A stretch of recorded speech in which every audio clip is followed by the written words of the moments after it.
जिस ਵੇਲੇ ਇਹ ਚਾਰੇ ਬੋਲੀਆਂ ਕੌਮੀ ਬੋਲੀਆਂ ਹੋ ਜਾਣਗੀਆਂ ਬਹੁਤ ਫਰਕ ਪੈ ਜਾਏਗਾ। ਬਿਲਕੁਲ।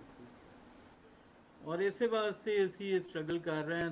ਤਿੰਨਾਂ ਭੈਣਾਂ ਨੂੰ ਜ਼ਹਿਮਤ ਦਿੱਤੀ ਹੈ ਕਿ ਇਹ ਤੁਸੀਂ ਅੱਗੇ ਇੰਸਪੀਰੇਸ਼ਨ ਬਣੋ ਸਾਡੀਆਂ ਉਹਨਾਂ ਭੈਣਾਂ ਵਾਸਤੇ ਜਿਹੜੀਆਂ ਘਰਾਂ 'ਚ ਬੈਠੀਆਂ ਨੇ ਔਰ ਸਮਹਾਓ ਫॉर ਸਮ ਰੀਜ਼ਨ ਉਹ ਅੰਡਰ ਕੌਨਫੀਡੈਂਟ ਨੇ ਜਾਂ ਉਹਨਾਂ 'ਚ ਕੋਈ ਸ਼ਾਇਨੈਸ ਹੈ ਤੇ ਉਹ ਵੀ ਇਸ ਤਹਿਰੀਕ ਦਾ ਹਿੱਸਾ ਬਣਨ। ਨੌਸ਼ੀਨ, ਤੁਸੀਂ ਜਰਨਲਿਸਟ ਹੋ, ਤੁਸੀਂ ਦੱਸੋ ਹੁਣ ਇਹ ਜਿਹੜੇ ਇੱਥੇ ਸਾਡੇ ਹੁੰਦੇ ਨੇ ਸੈਮੀਨਾਰਸ ਹੁੰਦੇ ਨੇ, ਕਈ ਅਸੀਂ ਇਕੱਠੇ ਵੀ ਅਟੈਂਡ ਕੀਤੇ, ਕੀ ਇਹਨਾਂ ਦੇ ਵਿੱਚ ਤੁਹਾਨੂੰ ਨਜ਼ਰ ਆਇਆ ਹਮੇਸ਼ਾ ਔਰ ਕੀ ਲੈਕ ਕਰਦਾ ਨਜ਼ਰ ਆਇਆ? ਬਹੁਤ ਸਾਰੀਆਂ ਚੀਜ਼ਾਂ ਸਿੱਖਣ ਦੇ ਨਾਲ ਨਾਲ ਦੀ ਜਿਹੜੀ ਜ਼ਰੂਰਤ ਹੈ ਉਹਦੇ ਵਿੱਚ ਇੱਕ ਚੀਜ਼ ਇਹ ਵੀ ਸਿੱਖਣ ਦੀ ਕਮੀ ਹੈ ਸਾਡੀ ਕਿ ਜਿੰਨੀ ਦੇਰ ਨੌਸ਼ੀ ਨਾ ਆਉਂਦੇ ਨੇ ਮੈਂ ਉਨੀ ਦੇਰ ਗੱਲ ਕਰ ਲਾਂ ਆਪਣੀ ਮੁਕੰਮਲ ਕਿ ਇਹ ਜ਼ੁਬਾਨ ਤਾਂ ਇੱਕ ਹੈ ਹੀ ਹੈ ਜਿਹੜਾ ਇੱਕ ਸਾਡੇ 'ਚ ਡਿਸਕਨੈਕਟ ਹੋਇਆ ਨਾ ਸੂਫੀਆਂ ਤੋਂ ਬਾਅਦ ਔਰ ਸਾਡੇ ਤੇ ਜਿਹੜੀ ਗੰਗਾ ਜਮਨਾ ਤਹਿਜ਼ੀਬ ਲਾਗੂ ਕੀਤੀ ਗਈ ਔਰ ਉਹਦੀ ਜ਼ੁਬਾਨ ਲਾਗੂ ਕੀਤੀ ਗਈ ਉਹਨੇ ਸਾਡਾ ਮੈਨਰਿਜ਼ਮ ਵੀ ਡਿਵੈਲਪ ਨਹੀਂ ਹੋਣ ਦਿੱਤਾ। ਉਹਨੇ ਸਾਨੂੰ ਉੱਥੇ ਹੀ ਰੋਕ ਦਿੱਤਾ। ਉਹਨੇ ਸਾਡੀ ਉਹ ਸ਼ੌਰੀ ਤਰਬੀਅਤ ਜਿਹੜੀ ਹੈ ਉਹ ਨਹੀਂ ਬਣਨ ਦਿੱਤੀ ਕਿਉਂਕਿ ਉਹ ਜ਼ਾਹਿਰ ਹੈ ਉਹਨਾਂ ਦਾ ਜਿਹੜਾ ਮੈਨਰਿਜ਼ਮ ਹੈ ਉਰਦੂ ਸਪੀਕਿੰਗਸ ਦਾ ਉਹ ਗੰਗਾ ਜਮਨਾ ਤਹਿਜ਼ੀਬ ਦਾ ਉਹ ਇੱਥੇ ਪੰਜਾਬ 'ਚ ਤੇ ਚੱਲਣਾ ਨਹੀਂ ਸੀ। ਇਸ ਵਾਸਤੇ ਅਸੀਂ ਉਹਦੇ 'ਚ ਵੀ ਪਿੱਛੇ ਰਹਿ ਗਏ ਕਿ ਉਹ ਲੋਕ ਹੁਣ ਨਹੀਂ ਅਮਰ ਬੁਨਿਆਦੀ ਕੁਛ ਜਿਹੜੀ ਚੀਜ਼ਾਂ ਸਿਵਿਕ ਸੈਂਸ ਹੁੰਦੀ ਰੋਡ ਤੇ ਜਾਓ ਤੇ ਲੋਕ ਤੁਸੀਂ ਲਾਹੌਰ 'ਚ ਦੇਖਦੇ ਹੋ ਕਿ ਚੰਗੇ ਭਲੇ ਲੋਕ ਪੜ੍ਹੇ ਲਿਖੇ ਵੀ ਹੋਣਗੇ ਦਰਮਿਆਨ 'ਚ ਸੜਕ ਤੇ ਗੱਡੀ ਲਾ ਕੇ ਪਾਰਕ ਕਰਕੇ ਤੇ ਫਰੂਟ ਲੈ ਰਹੇ ਹੋਣਗੇ ਉਹ ਵੀ ਮੇਨ ਰੋਡ ਦੇ ਉੱਪਰ ਗੱਲ 10 ਦੀ ਗੱਲ ਸਪੀਡ ਗੱਲ ਤੇ ਸੈਂਟਰ ਲੇਨ 'ਚ ਗੱਡੀ ਚਲਾ ਰਹੇ ਹੋਣਗੇ ਕੰਨ ਨਾਲ ਮੋਬਾਈਲ ਲੱਗਾ ਹੋਏਗਾ। ਇਹ ਬਹੁਤ ਅਮਰ ਸਾਰਾ ਗੱਲ ਪਤਾ ਕੀ ਮੈਨਰਿਜ਼ਮ ਸਿੱਖਣ ਦੀ ਜ਼ਰੂਰਤ ਹੈ। ਗੱਲ ਸਾਡੇ ਲੋਕਾਂ ਨੇ ਸਮਝ ਲਿਆ ਕਿ ਉਹ ਮਾਰਬਲ ਵਾਲੇ ਘਰ ਬਣਾਉਣਾ ਹੀ ਸਾਰੀ ਜ਼ਿੰਦਗੀ ਦਾ ਹਾਸਲ ਹੈ ਨਹੀਂ ਗੱਲ ਜਾਂ ਗੱਲ ਉਰਦੂ ਨੂੰ ਨਾ ਅਸੀਂ ਉਰਦੂ ਦੀਆਂ ਨਜ਼ਮਾਂ ਰੱਟ ਲੈਣਾ। ਅਮਰ ਗੱਲ ਨੂੰ ਅਸੀਂ ਨਾ ਜਨਰਲਾਈਜ਼ ਨਹੀਂ ਕਰ ਸਕਦੇ ਮੇਰਾ ਨਾ ਸਾਨੂੰ ਜਾਂ ਨਾ ਸਾਨੂੰ ਨਹੀਂ ਕਰਨਾ ਚਾਹੀਦਾ। ਦੇਖੋ ਮੈਂ ਇਹ ਗੱਲ ਮੰਨਦੀ ਹਾਂ ਮੈਂ ਕਈ ਦਫਾ ਲਿਖਿਆ ਵੀ ਹੈ ਕਿ ਜਿਹੜੀ ਟ੍ਰੈਫਿਕ ਹੁੰਦੀ ਹੈ ਕਿਸੇ ਜਗ੍ਹਾ ਦੀ ਉਹ ਉਸ ਕੌਮ ਦੀ ਮਜਮੂਈ ਨਫਸੀਆਤ ਨੂੰ ਇੱਕ ਤਰ੍ਹਾਂ ਜ਼ਾਹਿਰ ਕਰਦੀ ਹੈ। ਠੀਕ ਹੈ, ਸਾਡੇ ਇਹ ਕਿ ਅਸੀਂ ਇਸ਼ਾਰਾ ਕੱਟਨੇ ਆ ਮਤਲਬ ਅਸੀਂ ਕਾਨੂੰਨ ਤੋੜ ਕੇ ਬੜੀ ਖੁਸ਼ੀ ਮਹਿਸੂਸ ਕਰਨੇ ਆ। ਉਹ ਤੇ ਜੀ ਬੜਾ ਕਹਿੰਦਾ ਸੀ ਪਰ ਅਸੀਂ ਪੇਸ਼ ਨਹੀਂ ਜਾਣ ਦਿੱਤੇ। ਉਹ ਮੈਂ ਇਸ਼ਾਰਾ ਕਰ ਦਿੱਤਾ ਮੈਂ ਪਤਾ ਹੀ ਨਹੀਂ ਲੱਗਾ तो मैं ना वो थे देखो जी मैं वो खलोता भी इसका वार्डन में इशारा कटा है। ठीक है, एंड सो मच सो और बढ़िया कोई जग जग की कहते ने जग्गा बन के या गुज्जर बन के या पंजाबी ਦਾ ਦੱਸਣ ਜੀ ਉਹਨੂੰ ਅਸੀਂ ਰਿਬੈਲੀਅਨ ਸਮਝਦੇ ਹਾਂ ਕਿ ਅਸੀਂ ਰੈਬਲ ਹੋ ਗਏ ਅਸੀਂ ਬੜੀ ਬਾਗੀ ਹੀ ਹੈ। ਇਹ ਬਹੁਤ ਸਾਰੀਆਂ ਗੱਲਾਂ ਨੇ ਜਿਹੜੀਆਂ ਅਸੀਂ ਇਕੱਠੀਆਂ ਇੱਕ ਹੀ ਜਗ੍ਹਾ ਤੇ ਕਰ ਰਹੇ ਹਾਂ। ਇਹ ਅਲੱਗ-ਅਲੱਗ ਸਾਰੇ ਮਾਮਲਾਤ ਨੂੰ ਡਿਸਕਸ ਕਰਨ ਦੀ ਲੋੜ ਹੈਗੀ ਹੈ। ਤੁਸੀਂ ਕੀ ਗੱਲ ਕਰ ਰਹੇ ਸੀਗੇ मतलब उर्दू वाले होए ते ये होए ते वो देखो जी गल ये है कि जबान एक कंपोनेंट है ਤੁਹਾਡੇ ਕਲਚਰ ਦਾ। ਠੀਕ ਹੈ, ਔਰ ਕਲਚਰ ਹਮੇਸ਼ਾ ਜਿਹੜਾ ਹੈ ਉਹ ਉਸ ਕੌਮ ਦਾ ਹੁੰਦਾ ਹੈ ਜਿਹੜੀ ਮਜ਼ਬੂਤ ਹੁੰਦੀ ਹੈ ਔਰ ਹਮੇਸ਼ਾ ਇਹ ਉੱਤੋਂ ਥੱਲੇ ਆਉਂਦਾ ਹੈ। ਠੀਕ ਹੈ, ਈਵਨ ਅਗਰ ਜਿਹੜੇ ਤੁਸੀਂ ਗੱਲ ਕਰ ਰਹੇ ਸੀਗੇ ਕਿ ਜਿਹੜੇ ਕੋਈ ਨੀਮ ਪੜ੍ਹੇ ਜੇ ਪੰਜਾਬੀ ਨੇ ਉਹ ਜ਼ਿਆਦਾ ਵਿਚਾਰੇ ਸ਼ਰਮਿੰਦਾ ਹੋਏ ਨੇ ਤੇ ਜਿਹੜੇ ਬਿਲਕੁਲ ਅਨਪੜ੍ਹ ਜਗ੍ਹਾ ਚੱਕਾਂ 'ਚ ਬੈਠੇ ਹੋਏ ਨੇ ਉਹਨਾਂ ਨੂੰ ਇੰਨਾ ਫਰਕ ਨਹੀਂ ਪੈਂਦਾ ਪਿਆ। ਬਸ ਗੱਲ ਮੁਨਾਸਿਬ ਬਿਲਕੁਲ ਠੀਕ ਹੈ, ਮੈਂ ਮੰਨਨੀ ਉਸ ਚੀਜ਼ ਨੂੰ, ਲੇਕਿਨ ਉਹਦੇ ਨਾਲ ਫਿਰ ਇਹੀ ਚੀਜ਼ ਜੁੜੀ ਹੋਈ ਹੈ ਨਾ ਕਿ ਜਿਹੜਾ ਨੀਮ ਪੜ੍ਹਿਆ ਲਿਖਿਆ ਜਾਂ ਥੋੜਾ ਜਿਹਾ ਜਿਹੜਾ ਬਾਹਰ ਆਇਆ ਉਹਨੇ ਫਿਰ ਆਪਣੀ ਕਲਾਸ ਤੇ ਬਦਲਣੀ ਹੈ ਨਾ ਵੀ ਉਹ ਤੇ ਨਹੀਂ ਚਾਹੇਗਾ ਕਿ ਵੀ ਜਿਹੜੀ ਗੱਡੀ ਮੈਂ ਲੈ ਕੇ ਸਾਰੀ ਉਮਰ ਗੁਜ਼ਾਰੀ ਹੈ ਤੇ ਉਹ ਮੇਰਾ ਪੁੱਤਰ ਵੀ ਉਹੀ ਲਵੇਗਾ। ਨਹੀਂ, ਉਹ ਸਮਝੇਗਾ ਕਿ ਮੈਂ ਜਿਸ ਤਰ੍ਹਾਂ ਆਪਣੀ ਮਾਸ਼ੀ ਸਟੇਟਸ ਨੂੰ ਬੁਲੰਦ ਕਰਦਾ ਜਾਵਾਂਗਾ ਉਸੇ ਤਰ੍ਹਾਂ ਮੇਰਾ ਜਿਹੜਾ ਨਾ ਉਹ ਚੀਜ਼ਾਂ ਜਿਹੜੀਆਂ ਨੇ ਨਾ ਉਹ ਮੈਂ ਮੇਰੀ ਇੱਜ਼ਤ 'ਚ ਇਜ਼ਾਫਾ ਹੁੰਦਾ ਜਾਏਗਾ। ਇਹ ਬਹੁਤ ਸਾਰੇ ਮਾਮਲਾਤ ਨੇ ਸਾਡੇ ਨਹੀਂ ਇੱਥੇ ਇਹ ਜਿਹੜੀ ਹੈ ਨਾ ਡਾਕਟਰ ਸਾਹਿਬਾ ਨੇ ਅਨਫੋਰਚੂਨੇਟਲੀ ਮੇਰੇ ਖਿਆਲ 'ਚ ਬਿਹਤਰ ਡਿਸਕ੍ਰਾਈਬ ਕਰ ਸਕਣਗੇ ਇਸ ਚੀਜ਼ ਨੂੰ, ਜ਼ਿਆਦਾ ਬਿਹਤਰ ਸਮਝਦੇ ਹੋਣਗੇ ਕਿ ਇਹ ਜਿਹੜਾ ਹੈ ਨਾ ਮੁਆਸ਼ਕਿਆਤ ਔਰ ਇੱਕ ਨੈਸ਼ਨਲ ਕਰੈਕਟਰ ਜਾਂ ਜਿਹੜੀ ਧਰਤੀ ਨਾਲ ਜੁੜੀ ਪ੍ਰਾਈਡ ਇਹ ਦੋ ਵੱਖਰੀਆਂ ਗੱਲਾਂ ਨੇ। ਦੇਖੋ ਮੈਂ ਮੁਆਸ਼ਕਿਆਤ ਹੋਰ ਗੱਲ ਕਰ ਰਹੀ ਹਾਂ ਹੁਣ ਮੁਰਾਦ ਅਲੀ ਸ਼ਾਹ ਦੀ ਵੀ ਮਾੜੀ ਨਹੀਂ ਹੈ। ਠੀਕ ਹੈ, ਉਹ ਮੈਂ ਹੋਰ ਗੱਲ ਕਰ ਰਹੀ ਹਾਂ ਸਰ। ਮੈਂ ਇਸੇ ਵਾਸਤੇ ਅਰਜ਼ ਕੀਤਾ ਸੀਗਾ ਕਿ ਇਹ ਜਿਹੜਾ ਅਸੀਂ ਮਾਮਲਾ ਲੈ ਕੇ ਟੋਰੇ ਹੈ ਨਾ ਇਹਦੇ ਬਹੁਤ ਜ਼ਿਆਦਾ ਪਹਿਲੂ ਨੇ। ਇਹ ਤੇ ਔਰ ਹਰ ਮੌਜੂ ਦੇ ਉੱਤੇ ਸਾਨੂੰ ਪੂਰੀ ਸਾਰੀ ਰਾਤ ਬੈਠ ਕੇ ਵੀ ਡਿਸਕਸ਼ਨ ਕਰ ਸਕਦੇ ਹਾਂ ਇੰਨੇ ਪਹਿਲੂ ਦੇ। ਦੇਖੋ ਨਾ ਮੀਆਂ ਉਹਦੇ ਮਜ਼ਹੂਰ ਚੋਂ ਇੱਕ ਭੱਟੀ ਪਹਿਲੂ ਸਾਹਿਬ ਇਹ ਹੈ ਦੀ ਸਾਹਿਬਜ਼ਾਦੀ ਨੇ ਉਹਨਾਂ ਨੂੰ ਮੈਂ ਬੜੀ ਵਾਰੀ ਕੋਸ਼ਿਸ਼ ਕੀਤੀ, ਉਹਨਾਂ ਮੈਨੂੰ ਬੜਾ ਸੀਰੀਅਸਲੀ ਆਫਰ ਵੀ ਕੀਤਾ ਕਿ ਜਿੱਥੇ ਤੁਹਾਡਾ ਪ੍ਰੋਗਰਾਮ ਹੋਏਗਾ ਮੈਨੂੰ ਸੱਦਣਾ, ਮੈਂ ਆ ਜਾਵਾਂਗੀ। ਲੇਕਿਨ ਫਿਰ ਜਦੋਂ ਮੈਂ ਕੋਸ਼ਿਸ਼ ਕੀਤੀ ਕਿ ਉਹਨਾਂ ਨਾਲ ਇਸੇ ਤਰ੍ਹਾਂ ਗੱਲਬਾਤ ਕੀਤੀ ਜਾ ਸਕੇ ਤੇ ਉਹਨਾਂ ਹਮੇਸ਼ਾ ਇਗਨੋਰ ਕੀਤਾ। ਫਿਰ ਮੈਂ ਜਦੋਂ ਉਹਨਾਂ ਨੂੰ ਫੋਲੋ ਵੀ ਕੀਤਾ ਤੇ ਮੈਂ ਉਹਨਾਂ 'ਚ ਉਹਨਾਂ ਦੀ ਕਿਸੇ ਟਵੀਟ 'ਚ ਕਿਸੇ ਗੱਲਬਾਤ 'ਚ ਪੰਜਾਬੀ ਦਾ ਇੱਕ ਲਫ਼ਜ਼ ਸੁਣਨ ਨੂੰ ਤਰਸ ਗਿਆ। ਕੇਸ ਜਿਹੜਾ ਹੈ ਉਹ ਮਰੀਮ ਨਵਾਜ਼ ਸਾਹਿਬਾ ਨਾਲ ਹੈ। ਗੱਲ ਪਤਾ ਕੀ ਹੈ, ਗੱਲ ਪੋਲੀਟੀਕਲ ਲੀਡ ਹੈ ਉਹ ਇਸੇ ਤਰ੍ਹਾਂ ਦੀ ਹੈ ਔਰ ਅਮਰ ਗੱਲ ਇਹ ਨਹੀਂ ਇਨਫਲੂਐਂਸ ਕਰਦੀ ਹੈ ਆਮ ਔਰਤ। ਦੇਖੋ ਜੀ ਗੱਲ ਇਹ ਹੈ ਕਿ ਅਸੀਂ ਪੰਜਾਬੀਆਂ ਨੇ ਤੇ ਦੋਹਰੀ ਮਾਰ ਖਾਧੀ ਹੈ ਨਾ। ਅਸੀਂ ਜਦੋਂ ਉਰਦੂ ਬੋਲਦੇ ਆ ਜਾਂ ਉਰਦੂ ਨੂੰ ਜੱਫਾ ਪਾਉਂਦੇ ਆ ਤੇ ਸਾਨੂੰ ਉਹ ਲਖਨਊ ਵਾਲੇ ਜਾਂ ਉਧਰ ਵਾਲੇ ਕਹਿੰਦੇ ਨੇ, ਆਪਣੇ ਆਪ ਨੂੰ ਐਨੇ ਜ਼ਬਾਨ ਜਿਹੜੇ ਨੇ ਉਹ ਕਹਿੰਦੇ ਨੇ ਤੁਸੀਂ ਪੰਜਾਬੀਆਂ ਨੇ ਸਾਡੀ ਉਰਦੂ ਖਰਾਬ ਕਰਤੀ। ਠੀਕ ਹੈ, ਤੁਸੀਂ ਤੇ ਲਫ਼ਜ਼ ਉਹ ਬੋਲ ਦਿੰਦੇ ਹੋ ਜਿਹੜੇ ਜਿਵੇਂ ਤੁਸੀਂ ਪੰਜਾਬੀ ਦਾ ਮੁਹਾਵਰਾ ਉਹਦੇ ਚੋਂ ਕਿ ਤੁਸੀਂ ਟ੍ਰਾਂਸਲੇਸ਼ਨ ਕਰਕੇ ਤੁਸੀਂ ਬੋਲਦੇ ਹੋ। ਠੀਕ ਹੈ, ਇੱਕ ਪਾਸੇ ਫਿਰ ਵੀ ਬਾਜ਼ ਨਹੀਂ ਆਉਂਦੇ ਅਸੀਂ ਉਹ ਤੇ ਫਿਰ ਅਸੀਂ ਨਹੀਂ ਆਣਾ ਨਾ, ਉਹ ਤੇ ਅਸੀਂ ਇੱਕ ਵਾਰੀ ਚੁੱਕ ਲਿਆ ਨਾ। ਪੰਜਾਬੀ ਜਿਹੜਾ ਨਾ ਉਹ ਤੁਹਾਨੂੰ ਪਤਾ ਇੱਕ ਵਾਰੀ ਤੁਰ ਪਵੇ ਟੱਗੇ ਹੁੰਦੇ ਨੇ, ਅਸੀਂ ਚੁੱਕ ਲੈਨੇ। ਬੇਇੱਜ਼ਤ ਹੋਣ ਦੇ ਬਾਵਜੂਦ ਅਸੀਂ ਉਰਦੂ ਦਾ ਕਹਿਣਾ ਨਹੀਂ ਛੱਡਦੇ। ਗੱਲ ਇਹ ਹੈ ਕਿ ਸਾਨੂੰ ਇਹੀ ਦੱਸਿਆ ਗਿਆ ਸੀ ਕਿ ਤੁਹਾਡਾ ਸਰਵਾਈਵਲ ਇਹਦੇ ਵਿੱਚ ਹੈ। ਅਗਰ ਤੁਸੀਂ ਉਸ ਮੁਸਲਿਮ ਲੀਗ ਦੀ ਐਲੀਟ ਜਿਹੜੀ ਸਾਰੀ ਉੱਥੋਂ ਆਈ ਸੀ ਔਰ ਉਹ ਸਾਰੀ ਜਿਹੜੀ ਤਾਰੀਖ ਹੈ ਨਾ, ਇਹ ਮੁਸਲਿਮ ਲੀਗ ਪੰਜਾਬ 'ਚ ਕਿਦੋਂ ਜਿੱਤੀ ਸੀ? ਸਰ ਜੀ ਗੱਲਾਂ ਤੁਹਾਡੀਆਂ ਸਹੀ ਨੇ, ਉਹ ਤੇ ਫਿਰ ਤੁਸੀਂ ਸ਼ਫੀ ਲੀਗ ਤੱਕ ਵੀ ਪਹੁੰਚੋਗੇ ਤੇ ਸਾਰਾ ਕੁਝ ਹੀ ਹੋਏਗਾ, ਉਹ ਤੇ ਗੱਲਾਂ ਠੀਕ ਨੇ। ਲੇਕਿਨ ਮੈਂ ਫਿਰ ਇਹ ਅਰਜ਼ ਕਰਾਂਗੀ ਕਿ ਇੰਨੀ ਵੱਡੀ ਇੰਨਾ ਵੱਡਾ ਖਿਲਾਰਾ ਹੈਗਾ ਹੈ, ਅਸੀਂ ਹਰ ਸ਼ੈ ਨੂੰ ਉਧੇੜਿਆ ਹੈ ਨਾ, ਉਹ ਖਿਲਾਰਾ ਜਿਹੜਾ ਹੈ ਉਹ ਖਿਲਰ ਗਿਆ ਹੈ, ਉਹਨੂੰ ਇਕੱਠਾ ਕਰਨਾ ਬੜਾ ਔਖਾ ਹੋ ਗਿਆ ਹੈ। ਮੇਰਾ ਖਿਆਲ ਇਹ ਹੈ ਕਿ ਅਸੀਂ ਜਿੰਨੀ ਦੇਰ ਤੱਕ ਤੁਸੀਂ ਹੁਣ ਗੱਲ ਕਰ ਰਹੇ ਸੀ ਪੜ੍ਹਨ ਲਿਖਣ ਦੀ, ਤੇ ਸਾਡੀਆਂ ਤਰਜੀਹਾਤ ਦੇ ਵਿੱਚ ਪੜ੍ਹਾਈ ਲਿਖਾਈ ਜਾਂ ਇੰਟੈਲੈਕਚੁਅਲਿਜ਼ਮ ਰਿਹਾ ਕਿੱਥੇ ਹੈ? ਜਿਹੜਾ ਬੰਦਾ ਜਿੱਥੇ ਗੱਲ ਕਰਨ ਦੀ ਆਜ਼ਾਦੀ ਨਹੀਂ ਸੀ ਹੈ, ਇੰਨਾ ਅਰਸਾ ਅਸੀਂ ਮਾਰਸ਼ਲਾਂ ਦੇ ਅੰਦਰ ਗੁਜ਼ਾਰਿਆ, ਜਾਂ ਮਾਰਸ਼ਲਾਂ ਨਹੀਂ ਵੀ ਹੈ ਸੀ ਤੇ ਅਸੀਂ ਸੈਲਫ ਸੈਂਸਰਸ਼ਿਪ ਦੇ ਅੰਦਰ ਗੁਜ਼ਾਰਿਆ, ਜਾਂ ਅਸੀਂ ਰਿਲੀਜੀਅਸ ਡਰ ਦੇ ਨਾਲ ਗੁਜ਼ਾਰਿਆ, ਜਾਂ ਸਾਡੇ ਉਂਝ ਵੀ ਸਾਡੇ ਸੋਸਾਇਟੀ ਦੇ ਵਿੱਚ ਵੀ ਕੁਐਸਚਨ ਕਰਨ ਨੂੰ ਪਸੰਦ ਨਹੀਂ ਕੀਤਾ ਜਾਂਦਾ, ਵੀ ਸਵਾਲ ਨਹੀਂ ਕਰੀਦਾ, ਚੁੱਪ ਕਰਕੇ ਬੈਠੀਦਾ ਹੈ, ਵੱਡਿਆਂ ਅੱਗੇ ਬੋਲੀਦਾ ਨਹੀਂ ਹੈ, ਬੁਰਾ ਨਹੀਂ ਕਹੀਦਾ। ਅਸੀਂ ਹਰ ਚੀਜ਼ ਨੂੰ ਜਿਹੜਾ ਨਾ, ਹਰ ਚੀਜ਼ ਨੂੰ ਅਸੀਂ ਪੋਜ਼ਿਟਿਵ ਜਿਹੜੀਆਂ ਚੀਜ਼ਾਂ ਸਨ ਸਾਡੀ ਕਲਚਰ ਦਾ ਜਿਹੜੀਆਂ ਪੋਜ਼ਿਟਿਵ ਹਿੱਸੇ ਸਨ, ਇਹੀ ਵੱਡਿਆਂ ਦੀ ਇੱਜ਼ਤ ਕਰਨ ਦਾ, ਉਹਨੂੰ ਵੀ ਅਸੀਂ ਸਨਬ ਕਰਨ ਵਾਸਤੇ ਇਸਤੇਮਾਲ ਕਰਨਾ ਸ਼ੁਰੂ ਕਰ ਦਿੱਤਾ। ਯਾਨੀ ਇਹ ਬਹੁਤ ਸਾਡੇ ਕਿੱਥੇ ਸਾਡਾ ਇੰਟੈਲੈਕਚੁਅਲ ਕਿੱਥੇ ਹੈਗਾ, ਸਾਡਾ ਦਾਨਿਸ਼ਵਰ ਇਸ ਵਕਤ ਕਿੱਥੇ ਹੈਗਾ? ਸਾਡੇ ਦਾਨਿਸ਼ਵਰਾਂ ਦੀ ਆਮ ਸੌਰੀ ਟੂ ਸੇ ਦੈਟ ਮੈਂ ਖੁਦ ਉਹਨਾਂ ਵਿੱਚੋਂ ਇੱਕ ਹੀ ਹਾਂ। ਮੈਂ ਖੁਦ ਨੂੰ ਵੀ ਇਹ ਕਹਿੰਦੀ ਕਿ ਮੈਂ ਵੀ ਉਹੀ ਹਾਂ। ਅਸੀਂ ਜਦੋਂ ਆਪਣੇ ਦੋਸਤਾਂ ਦੀਆਂ ਗੱਲਾਂ ਸੁਣੀ ਦੀਆਂ ਨੇ ਜਾਂ ਆਪਣੇ ਐਕੈਡੈਮਿਕਸ ਦੀਆਂ ਗੱਲਾਂ ਸੁਣੀ ਦੀਆਂ ਨੇ, ਪਰਵੇਜ਼ ਹੁੱਬਾ ਹੀ ਸੜ ਕੇ ਬੋਲ ਕੇ ਖੱਪ ਗਏ ਨੇ ਵਿਚਾਰੇ, ਤੇ ਸਾਨੂੰ ਬਾਸ ਬਹੁਤ ਹੈਰਤ ਹੁੰਦੀ ਹੈ ਕਿ ਯਾਰ ਇਹ ਤੇ ਉਹ ਲੋਕ ਨੇ ਜਿਨ੍ਹਾਂ ਨੇ ਲੀਡ ਕਰਨਾ ਹੈ। ਅਦੀਬ ਜਿਹੜਾ ਹੈ ਉਹਨੇ ਤੇ ਓਪੀਨੀਅਨ ਮੇਕਰ ਹੋਣਾ ਸੀ। ਅਸੀਂ ਇਸੇ ਗੱਲ ਤੋਂ ਲੜਦੇ ਰਹਿੰਦੇ ਕਿ ਫਲਾਣੇ ਮੁਸ਼ਾਇਰੇ 'ਚ ਮੈਨੂੰ ਪਹਿਲਾਂ ਕਿਉਂ ਬੁਲਾ ਲਿਆ ਤੇ ਫਲਾਣੇ ਨੂੰ ਬਾਅਦ 'ਚ ਕਿਉਂ ਬੁਲਾਇਆ। ਅਸੀਂ ਇਸ ਕਰਕੇ ਲੜ ਪੈਂਦੇ। ਦਾਨਿਸ਼ਵਰ ਦਾ ਤਾਂ ਇਹ ਹਾਲ ਹੈ ਕਿ ਦਾਨਿਸ਼ਵਰ ਇੱਕ ਹਸਨ ਨਿਸਾਰ ਲੈ ਲਓ ਜਾਂ ਹਾਮਦ ਮੀਰ ਲੈ ਲਓ ਜਾਂ ਹਾਰੂਨ ਰਸ਼ੀਦ ਲੈ ਲਓ ਜਾਂ ਇਰਫਾਨ ਸਦੀਕੀ ਲੈ ਲਓ, ਇਹ ਜਿੰਨੇ ਵੀ ਲੋਕ ਨੇ ਪੰਜਾਬ ਤੋਂ ਹੋਏ, ਇਹ 7% ਦੇ ਵਾਸਤੇ ਹੀ ਦਾਨਿਸ਼ ਕਰਦੇ ਨੇ। ਠੀਕ ਹੈ, ਉਹ 7% ਉਰਦੂ ਹੈ, 7% ਇਹਨਾਂ ਦਾ ਮੀਡੀਅਮ ਆਫ ਕਮਿਊਨੀਕੇਸ਼ਨ ਹੈ, ਔਰ 7% ਵਾਸਤੇ ਹੀ ਉਹ ਕੰਮ ਕਰ ਰਹੇ ਨੇ। ਉਹਨਾਂ ਵਾਸਤੇ 93% ਆਵਾਮ ਦੀ ਔਰ ਪੰਜਾਬ ਦੀ ਜਿਹੜੀ ਹੈ 93% ਆਵਾਮ ਦੀ ਕੋਈ ਅਹਿਮੀਅਤ ਨਹੀਂ। ਉਹ ਉਹਨਾਂ ਵਾਸਤੇ ਸਾਰਾ ਉਹਨਾਂ ਦਾ ਇੰਟੈਲੈਕਟ, ਉਹਨਾਂ ਦਾ ਜੋ ਕੁਛ ਦਾਨਿਸ਼ ਹੈ ਉਹ ਉਸੇ 7% ਵਾਸਤੇ।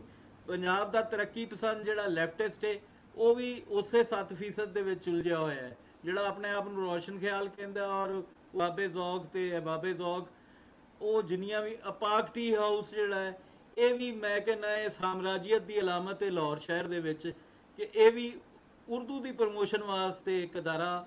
ਲਾਹੌਰ ਦੇ ਵਿੱਚ ਉਰਦੂ ਬਾਜ਼ਾਰ ਵੱਡਾ ਹੈ, ਪੰਜਾਬੀ ਬਾਜ਼ਾਰ ਹੈ ਕੋਈ ਨਹੀਂ।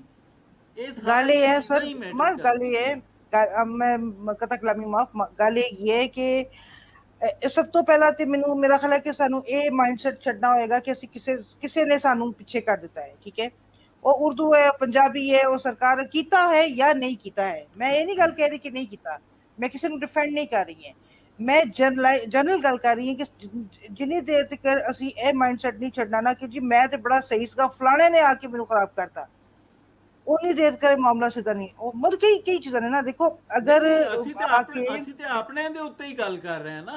ਹਾਂ ਤੇ ਮੈਂ ਸਰ ਇਹੀ ਤਰਸ ਕਰ ਰਹੀ ਹਾਂ। ਮੈਂ ਸਭ ਤੋਂ ਪਹਿਲਾਂ ਤੇ ਪੰਜਾਬੀ ਚ ਕਿਉਂ ਨਹੀਂ ਕਾਲਮ ਲਿਖ ਸਕਦਾ?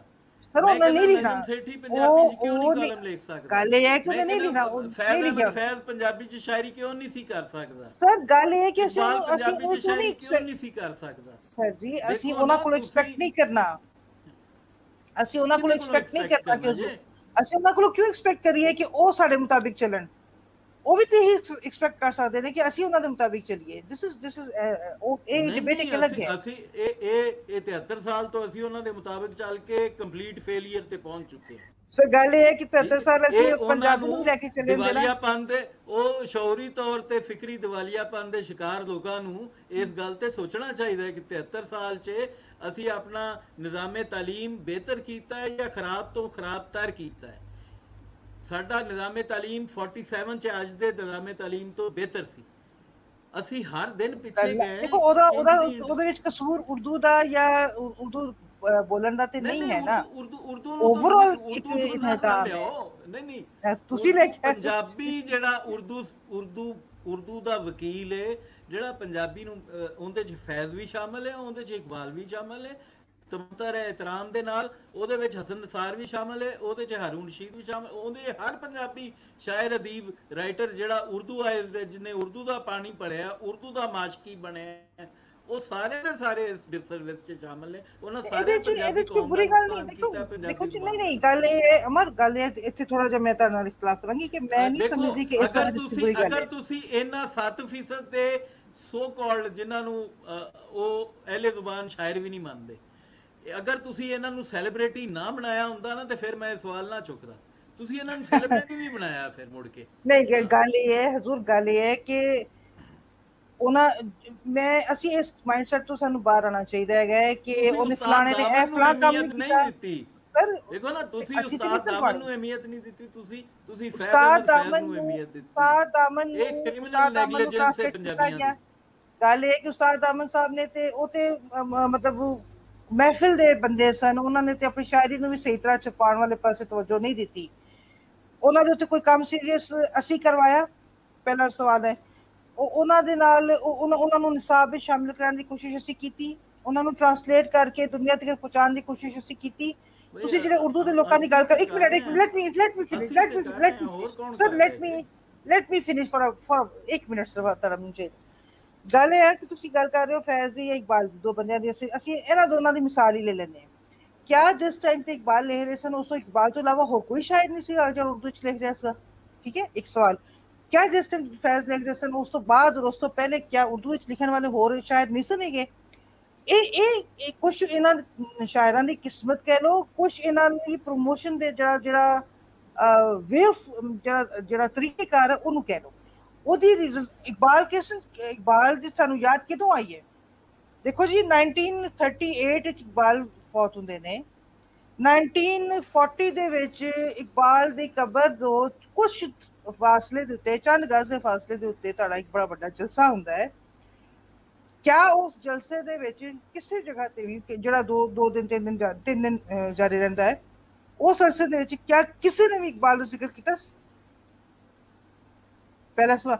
क्या कोई एक भी उठ के इकबाल की कबर से फातिहा पढ़न चला गया या याद करन चला गया कि भाई इन्हें 38 ਵਿੱਚ ਇਸ ਬੰਦੇ ਨੇ ਇਹਨੇ ਖੁਤਬਾ ਇਲਾਹਾਬਾਦ ਦਿੱਤਾ ਸੀ ਜਾਂ 2 ਸਾਲ ਪਹਿਲੇ ਮਰ ਗਿਆ, ਜਿਹਦੀ ਬੇਸ ਤੇ ਅਸੀਂ ਸਾਰਾ ਕੁਝ ਕਰ ਰਹੇ? ਕਿਆ ਕੋਈ ਬੰਦਾ ਉੱਥੇ ਜਾ ਕੇ ਉਹਨੇ ਕੋਈ ਰਿਮੈਂਬਰੈਂਸ ਉੱਥੇ ਕੀਤੀ ਸੀ? 47 ਤੋਂ ਬਾਅਦ ਵੀ ਸਰ ਅਰਜ਼ ਕਰਨੀ ਹੈ ਕਿ 47 ਤੋਂ 77 ਦੇ ਵਿੱਚ ਆ ਕੇ ਤੇ ਤੁਸੀਂ ਉਹਦੀ ਸਹੀ ਤਰ੍ਹਾਂ ਜਦੋਂ ਦੀ 100 ਸਾਲਾ ਤੁਸੀਂ ਮਨਾਉਣ ਦੀ ਗੱਲ ਕੀਤੀ, ਉਦੋਂ ਜਾ ਕੇ ਤੇ ਤੁਸੀਂ ਡਿਸਾਈਡ ਕੀਤਾ ਕਿ ਜੀ ਉਹ 77 ਦੇ ਵਿੱਚ ਉਹ 1877 ਵਿੱਚ ਪੈਦਾ ਹੋਇਆ ਸੀ, ਉਸ ਤੋਂ ਪਹਿਲਾਂ ਤਾਂ ਤੁਸੀਂ ਨਹੀਂ ਕੀਤਾ। ਉਹਦੀ ਮਤਲਬ ਮੈਂ ਇਹ ਨਹੀਂ ਕਹਿ ਰਹੀ ਕਿ ਇਕਬਾਲ ਦੀ ਅਹਿਮੀਅਤ ਨਹੀਂ ਸੀ ਹੈ। ਇਕਬਾਲ ਬਹੁਤ ਪॉपुलर poet C. Iqbal the being a poet ਬਹੁਤ हैसियत ਸੀ ਔਰ ਅਸੀਂ ਉਸ ਗੱਲ ਨੂੰ ਜਾਣਦੇ। ਲੇਕਿਨ ਗੱਲ ਇਹ ਹੈ ਕਿ ਕਿਆ ਇਕਬਾਲ ਤੋਂ ਇਲਾਵਾ ਉਦੋਂ ਹੋਰ ਕੋਈ ਨਹੀਂ ਸੀ ਹੈ ਜਾਂ ਫੈਜ਼ ਤੋਂ ਇਲਾਵਾ ਹੋਰ ਕੋਈ ਨਹੀਂ ਸੀ ਹੈ? ਫੈਜ਼ ਦੇ ਨਾਲ ਰਾਸ਼ਿਦ ਸਨ, ਫੈਜ਼ ਦੇ ਨਾਲ ਹੋਰ ਬੜੇ ਸ਼ਾਇਰ ਸਨ। ਤੇ ਇਸ ਲਿਹਾਜ਼ਾ ਇਹ ਜਿਹੜਾ ਕਿਸੇ ਇੱਕ ਸ਼ਾਇਰ ਨੂੰ ਜਿਹੜਾ ਪ੍ਰਮੋਸ਼ਨ ਮਿਲ ਗਈ, ਉਹਦੇ ਬਹੁਤ ਸਾਰੇ ਰੀਜ਼ਨਸ ਨੇ। ਸਵਾਲ ਇਹ ਹੈ ਕਿ ਅਸੀਂ ਆਪਣੇ ਸ਼ਾਇਰਾਂ ਨੂੰ ਪ੍ਰਮੋਸ਼ਨ ਦੇਣ ਵਾਸਤੇ ਕੀ ਕੀਤਾ ਔਰ ਸਾਡੇ ਸ਼ਾਇਰਾਂ ਨੇ ਕੀ ਲਿਖਿਆ ਸੀ? ਯਾਨੀ ਜਦੋਂ ਇਹ ਸਾਰਾ ਮਾਮਲਾ ਹੋ ਰਿਹਾ ਸੀਗਾ, ਉਸਤਾਦ ਦਾਮਨ ਨੇ ਲਿਖਿਆ ਤੇ ਉਸਤਾਦ ਦਾਮਨ ਨੂੰ ਅਸੀਂ ਜਾਣਦੇ ਵੀ ਹਾਂ, ਲੇਕਿਨ ਕਿਆ ਅਸੀਂ ਉਹਨੂੰ ਸਹੀ ਤਰ੍ਹਾਂ ਪ੍ਰੈਜ਼ੈਂਟ ਕਰ ਸਕੇ? ਦੇਖੋ ਜੀ, ਆਂਖ ਉਜਲ ਪਹਾੜ ਉਜਲ, ਲੋਕੀ ਖਤਮ ਕਰ ਦੇਣਗੇ, ਗੱਲ ਮੁੱਕ ਜਾਏਗੀ। ਈਵਨ ਜਾਲਬ ਨਹੀਂ ਉਸ ਤਰ੍ਹਾਂ ਪ੍ਰਮੋਟ ਹੋਇਆ ਜਿਸ ਤਰ੍ਹਾਂ ਫੈਜ਼ ਹੋਇਆ ਸੀ। ਈਵਨ ਜ਼ਾਲਮ ਨਹੀਂ ਉਸ ਤਰ੍ਹਾਂ ਪ੍ਰਮੋਟ ਹੋਇਆ ਜਿਸ ਤਰ੍ਹਾਂ ਫੈਜ਼ ਹੋਇਆ ਸੀ। ਹਾਲਾਂਕਿ ਆਪਣੇ ਜ਼ਮਾਨੇ 'ਚ ਉਹਦੀ ਸ਼ੋਹਰਤ ਫੈਜ਼ ਨਾਲ ਹੋ ਸਕਦਾ ਸੀ ਔਰ ਬੜਾ ਇਨਕਲਾਬੀ ਵੀ ਸੀ, ਸਾਰੀ ਗੱਲ ਆਪਣੀ ਥਾਂ ਤੇ। ਪਰ ਇਹ ਮਤਲਬ this is not black and white, there are many gray areas between the two। ਤੇ ਬਜਾਏ ਇਹਦੇ ਕਿ ਅਸੀਂ ਤੇ ਇੱਕ ਲੈਂਗੁਏਜ ਦੇ ਨਾਲ ਲੜਾਈ ਲੜੀਏ, ਬਜਾਏ ਇਹਦੇ ਕਿਸੇ ਦੂਜੇ ਪਹਿਲਵਾਨ ਨੂੰ ਢਾਣ ਦੀ ਕੋਸ਼ਿਸ਼ ਕਰੀਏ, ਬਿਹਤਰ ਹੈ ਕਿ ਅਸੀਂ ਆਪਣੇ ਆਪ ਨੂੰ ਮਜ਼ਬੂਤ ਕਰਨ ਦੀ ਕੋਸ਼ਿਸ਼ ਕਰੀਏ, ਆਪਣੇ ਪਹਿਲਵਾਨ ਨੂੰ ਤਗੜਾ ਕਰੀਏ। ਇਹ ਗੱਲ ਇਹ ਅਪੋਲੋਜੈਟਿਕ ਬਿਹੇਵੀਅਰ ਪੰਜਾਬੀਆਂ 'ਚ ਮੈਂ ਤਾਂ ਡਿਫਰ ਕਰਨਾ ਇਹਦੇ 'ਚ, ਇਹ ਅਪੋਲੋਜੈਟਿਕ ਬਿਹੇਵੀਅਰ ਪੰਜਾਬੀਆਂ ਨੂੰ ਲੈ ਬੈਠਾ ਹੈ। ਇਹ ਕਿਸੇ ਨਾ ਕਿਸੇ ਸ਼ਕਲ 'ਚ ਸਾਹਮਣੇ ਆ ਹੀ ਜਾਂਦਾ ਹੈ ਜਲਦੀ ਜਾਂ ਬਦੇਰ। ਇਹ ਉਰਦੂ ਨੂੰ ਬਿਲਕੁਲ ਵੀ ਅਸੀਂ ਨਹੀਂ ਕਹਿੰਦੇ ਕਿ ਉਰਦੂ ਕੋਈ ਬੁਰੀ ਜ਼ੁਬਾਨ ਹੈ। ਅਸੀਂ ਉਰਦੂ ਸਪੀਕਿੰਗ ਕਮਿਊਨਿਟੀ ਜਿਹੜੀ ਹੈ ਉਹਦਾ ਵੀ ਇਹਤਰਾਮ ਕਰਨੇ ਆ, ਉਹਦੀ ਮਦਰ ਲੈਂਗੁਏਜ ਹੋਣ ਦਾ ਵੀ ਇਹਤਰਾਮ ਕਰਨੇ ਆ। ਅਸੀਂ ਉਸ ਬੇਸ਼ਊਰ ਅਸ਼ਰਾਫੀਆ ਨੂੰ ਬੇਸ਼ਊਰ ਨੈਰੇਟਿਵ ਦੀ ਨਿੰਦਿਆ ਕਰਨੇ ਆ ਕਿ ਜਿਹੜਾ 7% ਨੂੰ 93% ਤੇ ਮੁਸਲਤ ਕਰਦਾ ਹੈ। ਸਰ ਤੁਸੀਂ ਇਹ ਨੈਰੇਟਿਵ ਉਹ ਠੀਕ ਹੈ, ਮੈਂ ਮੰਨ ਲਈ, ਮੈਂ ਸਾਰੀਆਂ ਗੱਲਾਂ ਤੁਹਾਡੀਆਂ ਮੰਨ ਲਈਆਂ। ਮੇਰੇ ਇੱਥੇ ਇੱਕ ਸਵਾਲ ਹੈ ਛੋਟਾ ਜਿਹਾ ਕਿ ਕਲਚਰ ਐਂਡ ਆਈਡੈਂਟੀਟੀ ਦੇ ਉੱਤੇ ਅਸੀਂ ਕੀ ਕੀਤਾ ਹੈ, ਅਸੀਂ ਇੰਟੈਲੈਕਚੁਅਲਸ ਨੇ ਕੀ ਕੀਤਾ ਹੈ? ਯਾਨੀ ਕੋਈ ਐਕੈਡੈਮਿਕ ਡਿਬੇਟ ਜਿਹੜੀ ਬਹੁਤ ਅੱਛਾ ਮੇਰੀ ਹੁਣ ਗੱਲ ਸੁਣੋ ਨਾ। ਉਹ ਮੈਂ ਤੁਹਾਨੂੰ ਪਹਿਲੇ ਹੀ ਦੱਸਿਆ ਨਾ ਕਿ ਤੁਸੀਂ ਸੈਲੀਬ੍ਰਿਟੀ ਕਿਹਨੂੰ ਬਣਾਇਆ। ਮੈਨੂੰ ਤਾਂ ਸੈਲੀਬ੍ਰਿਟੀ ਬਣਾਇਆ ਹੋਵੇ ਤੇ ਮੈਂ ਹਸਨ ਨਿਸਾਰ ਦੀ ਜਗ੍ਹਾ ਤੇ ਉਹੀ ਗੱਲਾਂ ਕਰਾਂ ਜਿਹੜੀਆਂ ਮੈਂ ਇੱਥੇ ਕਰ ਰਿਹਾ। Hasan Nisar is not an academic ਬਣਾਇਆ ਸਰ, ਹਸਨ ਨਿਸਾਰ ਐਕੈਡੈਮਿਕ ਨਹੀਂ ਹੈ, ਹਸਨ ਨਿਸਾਰ ਇੱਕ ਸਹਾਬੀ ਹੈ। ਨਹੀਂ, ਜਿੰਦੇ ਨਾਲ ਗੱਲ ਕਰ ਰਹੇ ਹੋ ਤੁਸੀਂ, ਜਿਸ ਉਹਦੇ ਤੇ ਫੈਜ਼ ਹੋਏ ਜਾਂ ਹਸਨ ਨਿਸਾਰ ਹੋਏ ਜਾਂ ਅਹਿਮਦ ਮੀਰ, ਕੋਈ ਵੀ, ਮੈਂ ਤਾਂ ਸੈਲੀਬ੍ਰਿਟੀ ਦੀ ਗੱਲ ਕਰ ਰਿਹਾ ਕਿ ਜਿਹਨੂੰ ਤੁਸੀਂ ਸੈਲੀਬ੍ਰਿਟੀ ਬਣਾਇਆ, ਜਿਹਨੂੰ ਤੁਸੀਂ ਹੱਥ 'ਚ ਲਾਊਡ ਸਪੀਕਰ ਦਿੱਤਾ ਹੈ ਬੋਲਣ ਵਾਸਤੇ। ਅਸਲ ਤਾਂ ਗੱਲ ਉਹਦੀ, ਸਾਡੇ ਕੋਲ ਤਾਂ ਇੱਕ ਬੜਾ ਮਹਿਦੂਦ ਜਿਹਾ ਪਲੇਟਫਾਰਮ ਹੈ ਜਿਹਦੇ ਉੱਤੇ ਅਸੀਂ ਆਪਣੀ ਕੋਸ਼ਿਸ਼ ਕਰ ਰਹੇ ਹਾਂ ਕਿ ਕਿਸ ਤਰ੍ਹਾਂ ਗੱਲ ਸਾਡੀ ਗੁਜ਼ਾਰਿਸ਼ ਕਰਾਂਗੀ। ਰੀਚ ਤੇ ਉਹਨਾਂ ਦੀ ਜਿਹੜੇ ਨੈਸ਼ਨਲ ਮੀਡੀਆ ਤੇ ਬੈਠੇ ਨੇ।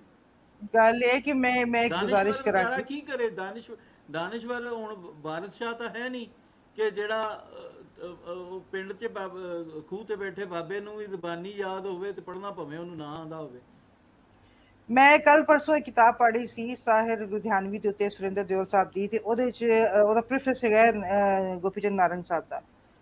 ਉਹਦੇ 'ਚ ਉਹਨਾਂ ਨੇ ਕੋਈ ਗੱਲ, ਦੋ ਚਾਰ ਗੱਲਾਂ ਕਰਦਿਆਂ ਅਮਰਤਾ ਦਾ ਤੇ ਸਾਹਿਰ ਦਾ ਜ਼ਿਕਰ ਜਿੱਥੇ ਆਉਂਦਾ ਤੇ ਉੱਥੇ ਉਹਨਾਂ ਨੇ ਅਮਰਤਾ ਦੀ ਮਸ਼ਹੂਰ ਨਜ਼ਮ ਅੱਜ ਆਖਾਂ ਵਾਰਿਸ ਸ਼ਾਹ ਨੂੰ ਕਿਤੇ ਘਬਰਾਹਟ 'ਚੋਂ ਬੋਲ, ਉਹਦਾ ਜ਼ਿਕਰ ਕੀਤਾ। ਤੇ ਨਾਲ ਉਹਨਾਂ ਨੇ ਇੱਕ ਜੁਮਲਾ ਲਿਖਿਆ ਹੋਇਆ, ਉਹਨਾਂ ਕਿਹਾ ਕਿ ਜੀ ਇਹ ਅਮਰਤਾ ਦਾ ਜਵਾਬ ਸੀ ਸਾਹਿਰ ਦੀ ਨਜ਼ਮ ਜਿਹੜੀ ਸੀ ਤਲਖੀਆਂ, ਉਹਦਾ ਜਵਾਬ ਇੱਕ ਤਰ੍ਹਾਂ ਯਾਨੀ ਉਨੀ ਹੀ ਮਜ਼ਬੂਤ ਜਿਹੜੀ ਹੈ ਨਾ ਇਹ ਨਜ਼ਮ ਇੱਕ ਤਰ੍ਹਾਂ ਉਹਦਾ ਜਵਾਬ ਸੀਗੀ। ਤੇ ਇੱਕ ਬੰਦਾ ਜਿਹੜਾ ਬਹੁਤ ਮੰਨਿਆ ਹੋਇਆ ਫਿਲਮ ਦਾ ਸ਼ਾਇਰ ਹੈ, ਬੜਾ ਮਸ਼ਹੂਰ ਹੈ, ਇੱਕ ਲੜਕੀ ਜਿਹੜੀ ਹਜੇ ਨਵੀਂ ਅਦਬ ਦੀ ਦੁਨੀਆ 'ਚ ਆ ਰਹੀ ਹੈ, ਉਹਨੇ ਇੱਕ ਪਾਵਰਫੁਲ ਗੱਲ ਕੀਤੀ ਤੇ ਉਹ ਲੈ ਦੇ ਗਈ, ਉਹਦੀ ਨਜ਼ਮ ਜਿਹੜੀ ਹੈ ਉਹ ਲੈ ਦੇ ਗਈ ਸਾਹਿਰ ਦੀ ਉਸ ਨਜ਼ਮ ਦੇ ਉਹਦੇ ਬਿਆਨੀਏ ਦੇ। ਤੇ ਕਿਆ ਸਾਡੇ ਐਕੈਡੈਮਿਕਸ ਦੇ ਵਿੱਚ ਇੰਨੀ ਪਾਵਰ ਨਹੀਂ ਹੈ ਕਿ ਉਹ ਕਲਚਰ ਦੇ ਉੱਤੇ ਕੋਈ ਏਡੀ ਠੋਸ ਗੱਲ ਕਰਕੇ ਸਾਨੂੰ ਦਿਖਾ ਦੇਣ ਕਿ ਭਾਈ ਜੀ ਤੁਸੀਂ 70 ਸਾਲ ਤੋਂ ਜ਼ਿਆਦਾ ਹੋ ਗਏ, ਤੁਸੀਂ ਆਪਣਾ ਸਿਰ ਜਿਹੜਾ ਨਾ ਉਹ ਦੀਵਾਰ ਨਾਲ ਮਾਰੀ ਜਾ ਰਹੇ ਹੋ। ਇਹ ਵੇਖੋ ਅਸੀਂ ਬਹਿ ਕੇ ਤੁਹਾਨੂੰ ਦੱਸ ਦਿੱਤਾ ਕਿ ਤੁਹਾਡੀਆਂ ਜੜ੍ਹਾਂ ਹੈਗੀਆਂ ਕਿੱਥੇ ਨੇ। ਦੇਖੋ ਐਕੈਡੈਮਿਕਸ ਕੰਮ ਦਾ ਨਹੀਂ ਉਹ ਇਹ ਗੱਲ ਸਦੀ ਅਸੀਂ ਤੁਸੀਂ ਬਹਿ ਕੇ ਕਰ ਲਾਂਗੇ, ਖੁਸ਼ ਹੋ ਜਾਾਂਗੇ, ਇਹ ਗੱਲ ਨਹੀਂ ਹੈ। ਜਿੱਥੇ ਸਾਡੀਆਂ ਜ਼ਿੰਮੇਦਾਰੀਆਂ ਨੇ, ਮੈਂ ਅੱਗੇ ਅਰਜ਼ ਕੀਤਾ ਨਾ ਕਿ ਜਿੰਨੀ ਦੇਰ ਤੱਕ ਅਸੀਂ ਆਪਣੀਆਂ, ਉਹ ਦੀਵਾਰ ਦਾ ਨਾਮ ਉਰਦੂ ਹੀ ਹੈ। ਮੈਂ ਤੇ ਗੱਲ ਬਿਲਕੁਲ ਨਹੀਂ ਕਹਾਂਗੀ, ਮੈਂ ਤੇ ਜਨਾਬ ਮੈਂ ਤੁਹਾਨੂੰ ਦੱਸਿਆ ਨਾ, ਮੈਂ ਬਿਲਕੁਲ ਵੀ ਉਰਦੂ ਦਾ ਕੋਈ ਓਪੋਨੈਂਟ ਨਹੀਂ ਆ, ਕੋਈ ਮੁਖਾਲਿਫ ਨਹੀਂ ਆ। ਮੈਂ ਸਿਰਫ ਸ਼ਊਰ ਦੀ ਬੁਨਿਆਦ ਤੇ ਦਾਨਿਸ਼ ਦੀ ਬੁਨਿਆਦ ਪਰ ਮੈਂ ਸਿਰਫ ਇਹ ਚਾਹਾਂ, ਮੈਂ ਕਿਉਂਕਿ ਮੇਰਾ ਤਾਲੁਕ ਤੁਸੀਂ ਜਿੱਥੇ ਵੀ ਉਰਦੂ ਦੀ ਜਗ੍ਹਾ ਤੁਸੀਂ ਚਲੋ ਹਿੰਦੀ ਲਾ ਲਓ। ਗੱਲ ਇਹ ਕਿ ਹਿੰਦੀ ਦਾ ਵੀ ਇਹੀ ਹਾਲ ਹੈ ਹਿੰਦੁਸਤਾਨ ਦੇ ਵਿੱਚ। ਹਾਂ, ਮੈਂ ਤੁਹਾਨੂੰ ਇੱਕ ਪ੍ਰੋਫੈਸਰ ਨੇ ਉਹ ਕੱਲ ਇਹੀ ਗੱਲ ਕਰ ਰਹੇ ਸਨ ਕਿ ਅੱਜ ਤੱਕ ਜਿਹੜੇ ਦੁਨੀਆ ਦੇ ਮਾਹਿਰੀਨੇ ਜ਼ੁਬਾਨ ਨੇ ਉਹਨਾਂ ਦਾ ਇਸ ਚੀਜ਼ ਤੇ ਇਜਮਾ ਹੈ ਕਿ ਇਹ ਉਰਦੂ ਤੇ ਹਿੰਦੀ ਦੋ ਵੱਖਰੀਆਂ ਜ਼ੁਬਾਨਾਂ ਨਹੀਂ ਨੇ।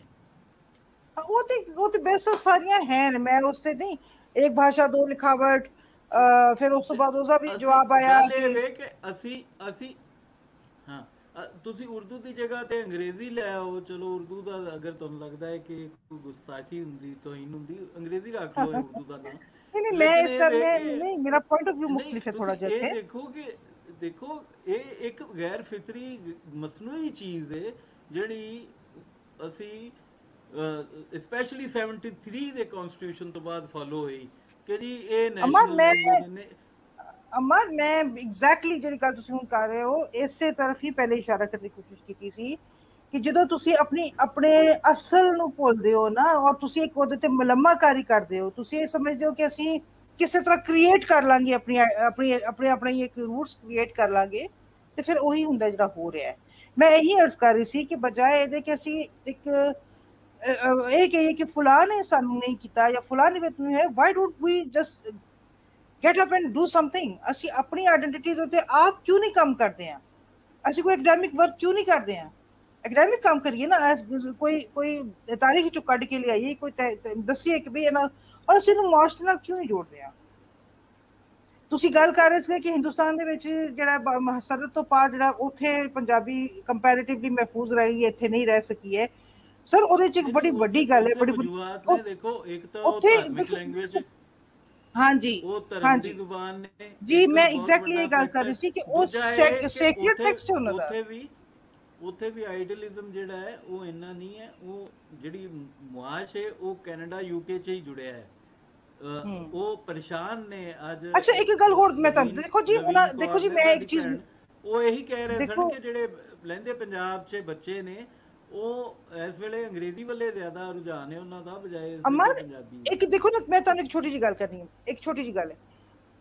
ਅਸੀਂ ਜਦੋਂ ਆਪਣੇ ਸਿੱਖ ਭਰਾਵਾਂ ਨੂੰ ਵੇਖੀਦਾ ਹੈ, ਆਪਣੇ ਉਹਨਾਂ ਭੈਣਾਂ ਨੂੰ ਵੇਖੀਦਾ ਹੈ, ਤੇ ਮੈਨੂੰ ਜ਼ਾਹਿਰ ਹੈ ਕਿ ਅਸੀਂ ਉਹਨਾਂ ਨੂੰ ਰੀਅਲ ਲਾਈਫ ਦੇ ਵਿੱਚ ਤੇ ਬਹੁਤ ਘੱਟ ਦੇਖਿਆ। ਸਾਡੇ ਤਾਲੁਕਾਤ ਇੰਨੇ ਜ਼ਿਆਦਾ ਨਹੀਂ ਹੈ ਉਹਨਾਂ ਨਾਲ।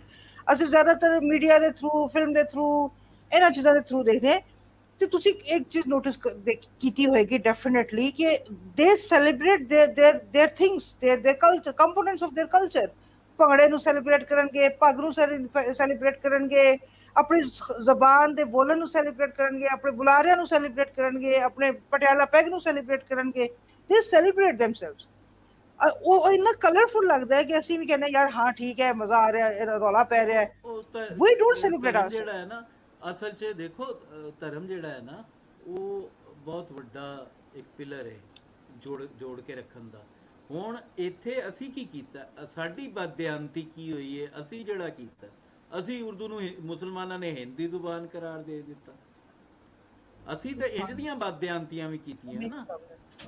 ਬਿਲਕੁਲ ਸਹੀ ਕਹਿ ਰਹੇ ਹੋ। ਤੇ ਇਹ ਵੀ ਦੇਖੋ ਨਾ, ਮੁਸਲਮਾਨਾਂ ਨੇ ਹਿੰਦੀ ਜ਼ੁਬਾਨ, ਇਹ ਕੀ ਮਤਲਬ ਕੀ ਦਾਨਾਈ ਸੀ ਉਸ ਬੰਦੇ ਦੀ ਜਿਸ ਬੰਦੇ ਇਹ ਟਰਮ ਯੂਜ਼ ਕੀਤੀ, ਮੁਸਲਮਾਨਾਂ ਨੇ ਹਿੰਦੀ ਜ਼ੁਬਾਨ।